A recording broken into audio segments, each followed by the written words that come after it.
The last 10–20% of a project is the absolute worst. It can either take a very long time to get to it, or it never happens at all. The project never gets finished.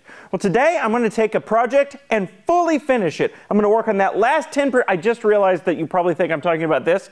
I'm not talking about this. I'm talking about this, the mower. I'm going to finish the last 10% of this mower lithium conversion project, and then it'll be 100% complete, and I won't want to make any further changes. Ha-ha!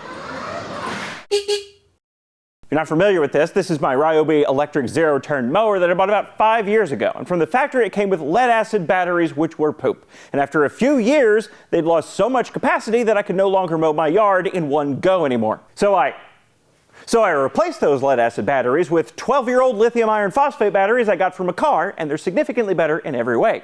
Also, they're 13 years old now. This conversion's held up incredibly well. It's still perfectly usable, and I've only ran the batteries out one time. So the capacity upgrade was well worth it, and the batteries seem to be holding up absolutely just fine. But part of the project I rushed through and was never happy with it. I knew at some point I'd be coming back to fix it. Well, now I'm coming back to fix it. What?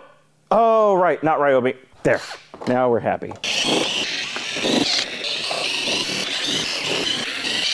I know I mentioned this the first time I took this mower apart, but I love that all the screws are the same. How do separate? There we go. There's that. And now I should be able to just lift this off. Charge port disconnected. So there's still something there. What is it? Nothing. The grounding cable. Now it should come free. Yay. No, stop catching on things. Okay, there we go. See how all the batteries and everything are covered in a nice layer of dirt and debris? That's actually not one of the things I want to address, but I am going to clean it up first. The main thing I want to address here is how I mounted the battery. These straps here have mostly held or mostly tight, but there's still some movement here. But this one, this vertical one, yeah, that's not good enough. I need to make this more permanent. We disconnect all the balance leads from the BMS to avoid damaging it. Unplug the charger and whatever this is, can wiring. Let's unbolt this 10mm. Unbolt this 10mm. Okay, now let's undo the straps. These were only supposed to be a temporary solution. And then lastly, the balance leads, but I need to label that first. Oh, right. Got to use the Ryobi marker. Labeled, now I can remove it.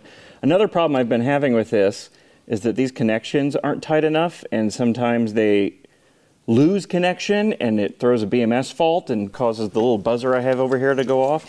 So I'll need to fix that while I'm here too. I had that module sitting on these rubber floor mats and positioned in place with these mini C-clamps. This worked mostly. It moved around a little bit, but it worked. But I could do better than this. So I revisited my old friend, 3D printing. I fired up Fusion 360, a program I have to relearn every time I open it, modeled up a thing, printed out a validation prototype out of PLA on my Bamboo P1S. Here it is.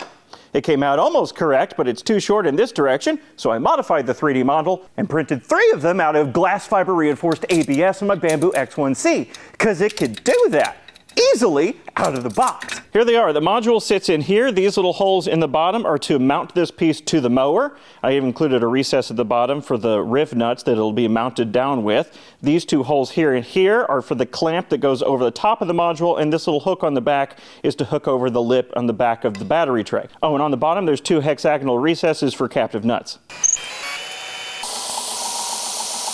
I need to put the captive nuts in place and to make sure they don't move, and because the fit's a little tight, I'm going to set them in place with heat.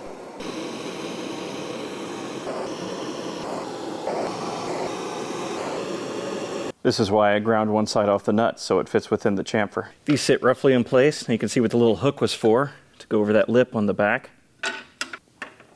The module sits in them. Get out of my way, cable. Roughly like this. Lift the module out, being careful not to move any of them, any of the brackets. Transfer punch the hole positions.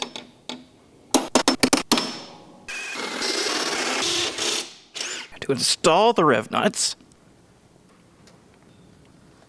And screw them down into place. The recesses go over the rev nuts perfectly.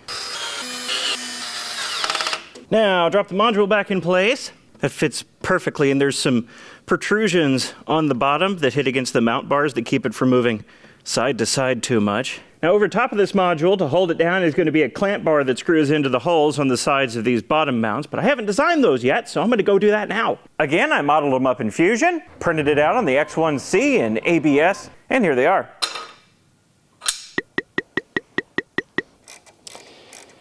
These bolts aren't long enough. These bolts aren't. Yeah, they don't reach the captive nut in there. Good job. There we go. This makes me feel so much better than lashing straps, C-clamps, and foam.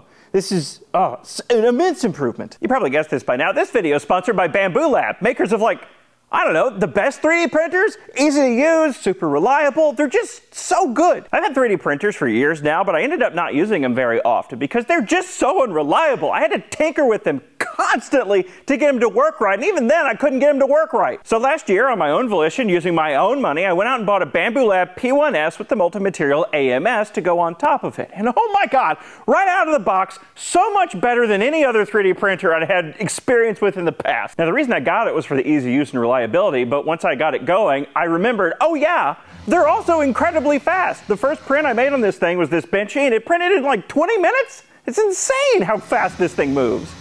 So when Bambu Lab reached out with a sponsorship offer, I jumped. They sent me an X1 Carbon to play with, which is like the P1S that I already had, but it has a few upgrades. And because it has that hardened steel nozzle, I really put it to the test. Right out of the box, the first thing I printed was this Benchy out of glass fiber reinforced nylon. And the only modification I had to do to the printer to make this print successfully was to wash the print bed. This is nylon, a notoriously difficult to 3D print with material. Yeah, you can bet I'm going to be incorporating 3D printing a lot more often now that I don't have to screw with the 3D printer constantly. Now I just have to work on my 3D modeling skills. And if, like me, your 3D modeling skills are subpar, well, then you can go to Bambu Lab Maker World and choose from thousands of free models ready to go made by people that are really good at it, like this Spira model that I downloaded from Maker World. It's even multicolor. I was able to fully use the AMS. 3D printers are a super useful tool to have around the shop. Bambu Lab makes some of the easiest to use printers, and the X1C can print just about anything straight out of the box. If you want to check it out for yourself, go to the link down in the description. And also while you're there, browse their filament selection. They have everything from glass fiber reinforced PA6 to regular old PLA. Thanks again to Bambu Lab for sponsoring this video, and thanks to them for lowering the barrier to 3D printing and giving me an incentive to get better at 3D modeling. It's a very useful tool to have. Okay, now that module's done, I need to work on one of these two next. And I'm gravitating towards this one because there's a lot of stuff to remove on top of this module. So I think I should work on this one next just to get it done with. So I think the mounting solution is going to be pretty simple for this one. Cable first. And I think this should just lift away now. Oh, it's so close to just lifting away. Snip. Yes, and I can just kind of lean this over here for the time being. Those are all disconnected. There we go. Again, it was just sitting on a foam pad in there. It worked, but I can do better. Again, I modeled a thing in Fusion. 3 things, actually. Printed it out of glass fiber ABS on the X1C, and here's all that. This only took like 4 hours to print. This is incredible. This small piece with the chamfer on one side is just a middle support that the battery will sit on. This piece is also just a support with some slots that match up with the slots on the module itself, so I can bolt through these slots. And this piece also screws down to the mower with these holes. And this piece doesn't fit right now because there's these protrusions on the bottom of the module that foul against it. So I'm going to grind those off. This module has this little lip on this edge where it was designed to fit into some sort of hook or something in the car's battery pack.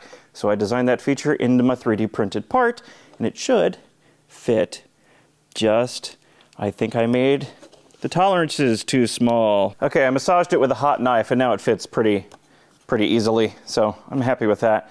Honestly, there's a few mistakes I made with these parts, like I forgot to do a recess for the riv nuts. That's a lie, I didn't forget to do a recess for the riv nuts. The material's just not thick enough for a recess there, so I'll just have to bolt it straight down with nuts and stuff. Okay, I was just about to put these mounts in the mower and I discovered something. I may or may not have said one of the problems I've been having with this mower is this low voltage alarm, low state of charge alarm buzzer right here has been going off when there is no low voltage or low state of charge. And when I hook up the computer to it, what I see is that one of the cell balance leads has become disconnected. It's intermittent, it doesn't happen all the time, but it happens randomly, and it's very annoying. And I just discovered that right here, yeah, that's come out. So that might be, maybe that was loose and that was causing my issues. Okay, I've swung the balance lead harness out of the way. Now let me recrimp on a new spade connector. Did it immediately? Ha! Wow, I'm good at this. Now give it a little yank. Okay, I think it's fine. And actually, since I already have the balance leads off of this module, I'm just gonna go ahead and take it out of here to give me more room to mess with this module. Wow. This piece of foam is dying. Poor tortured piece of foam. Okay, now let's mount this piece in here. Okay, I much prefer riv nuts to this. It's attached now. I've had an idea. Since the nuts were hard to access on the underside and I didn't allow for riv nuts because this material is too thin, I can just tap the steel directly. So I'm going to do that.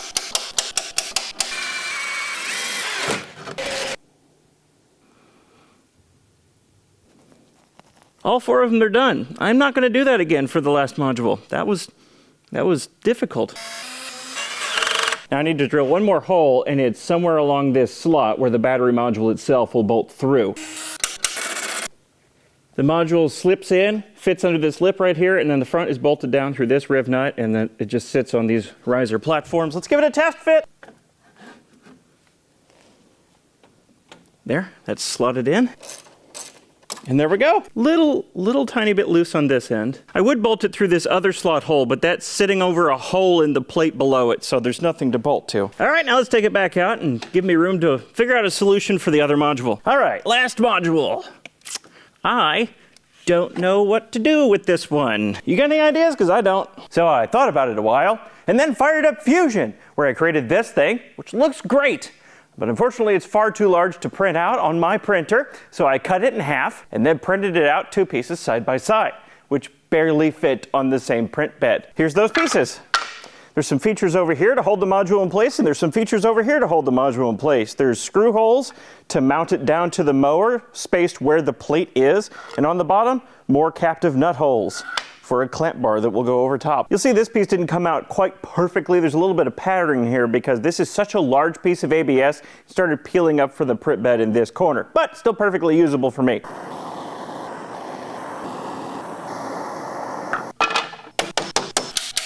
And with these pieces, I learned my lesson. I made them thick enough to allow for a riv nut recess on the bottom. So I'm going to be using riv nuts to hold these in place.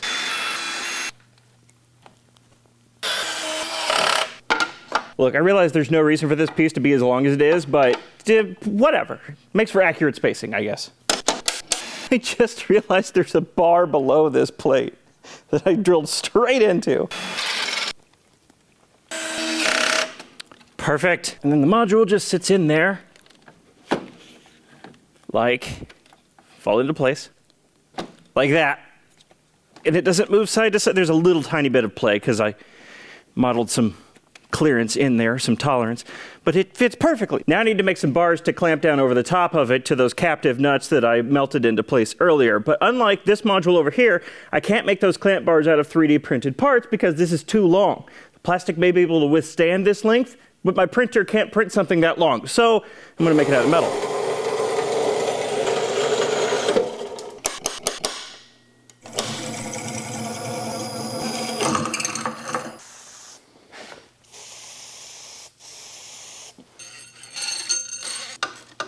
That is much better than before. Significantly better. I'd even say it's good. Now let's throw this guy back in here.